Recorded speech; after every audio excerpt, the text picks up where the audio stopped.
Hello guys, welcome back to my channel Leeza stories. అందరూ ఎలా ఉన్నారు? నేనైతే సూపర్ ఉన్నా. మీరందరూ బాగుండాలని మనస్ఫూర్తిగా కోరుకుంటున్నా. నేనైతే ఎగ్జిబిషన్కి వచ్చిన. నాకైతే ఎగ్జిబిషన్స్ అంటే పిచ్చి. చిన్నప్పుడు అంతగానం వెళ్ళలేదు. అందుకోసమని ఇప్పుడైతే హైదరాబాద్లో ఉన్న అన్ని ఎగ్జిబిషన్స్ కవర్ చేయాలని ఫిక్స్ అయిపోయినా. అందుకోసమని ఈ ఎగ్జిబిషన్ కూడా వచ్చిన. ఈ ఎగ్జిబిషన్ అయితే నెక్సెస్ మాల్ దగ్గర ఉంది. తాజ్ మహల్ ఎగ్జిబిషన్. ఇదైతే దీని ఎంట్రీ ఫీజ్ వచ్చి అయితే ₹100 అండ్ టైమింగ్స్ అయితే morning 11 AM to night 10 PM వరకు. బిలో 3 ఇయర్స్ వాళ్ళకైతే టికెట్ అయితే లేదు. సో అబోవ్ 3 ఇయర్స్ వాళ్ళకైతే టికెట్ ఉంది ₹100. సో లోపలికి అయితే అలా టికెట్ తీసుకుని అయితే లోపలికి వెళ్ళిన.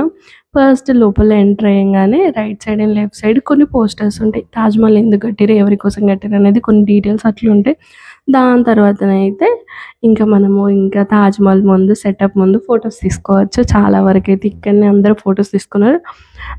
నేను కూడా ఇక్కడనే చాలా వరకు ఫొటోస్ ఉన్న వీడియోస్ అయితే ఇక్కడనే అంటే నార్మల్గా తాజ్మహల్ ముందే తీసుకున్నా. నెక్స్ట్ అయితే తాజ్మహల్ దగ్గరికి వెళ్ళినప్పుడు నేనేమనుకున్నా అంటే తాజ్మహల్ లోపలికి కూడా వెళ్ళొచ్చు కావచ్చు అని అట్లా అనుకున్నా. బట్ సెటప్ అట్లా కాదు, జస్ట్ బయట నుంచి చూడడానికి. లోపల ఏం లేదు అక్కడ.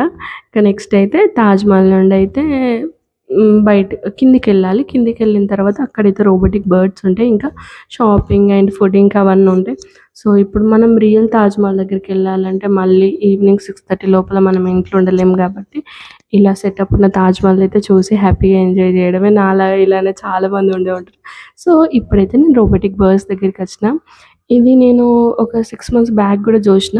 అప్పుడైతే ఎంట్రీ ఫీజ్ వచ్చి ₹50 ఉండే. బట్ ఇప్పుడు సెటప్ లైవ్ యానిమల్స్ ఇంకా చాలా ఉన్నాయి, బర్డ్స్ కూడా ఉన్నాయి.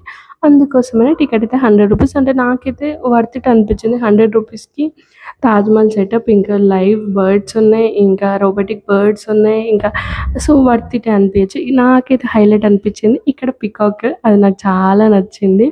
సో అక్కడ చాలామంది వీడియోస్ ఫొటోస్ అయితే తీసుకొని నేను కూడా అక్కడ ఫొటోస్ అయితే చాలా వరకు తీసుకున్నా.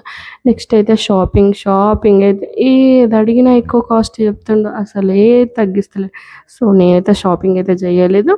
నెక్స్ట్ అయితే ఇంకా లైవ్ బర్డ్స్ దగ్గరికి వెళ్ళాం. ఇదైతే ఆస్ట్రిచ్, వరల్డ్స్ లార్జెస్ట్ బర్డ్ అయితే ఇదైతే నేను సెకండ్ టైం చూడడం. ఫస్ట్ అయితే రామోజీ ఫిలిం సిటీలో కూడా చూసిన.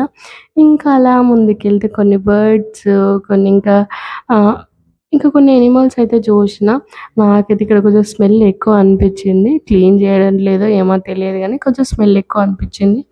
సో నెక్స్ట్ దీని తర్వాతనైతే నేనైతే ఫుడ్ కోర్ట్కి వెళ్ళిన. బట్ ఫుడ్ కోర్ట్ దగ్గర అయితే నేనైతే ఏం తినలేదు. బయట ఫుడ్ నేను ఈ మధ్యలో అవాయిడ్ చేద్దాం అనుకుంటున్నా. అందుకోసం నా ఫుడ్ అయితే ఏది ప్రిపేర్ చేయలేదు. ఇంకా thank you for watching and subscribe to my channel Leeza Stories and see in the next video guys. Bye.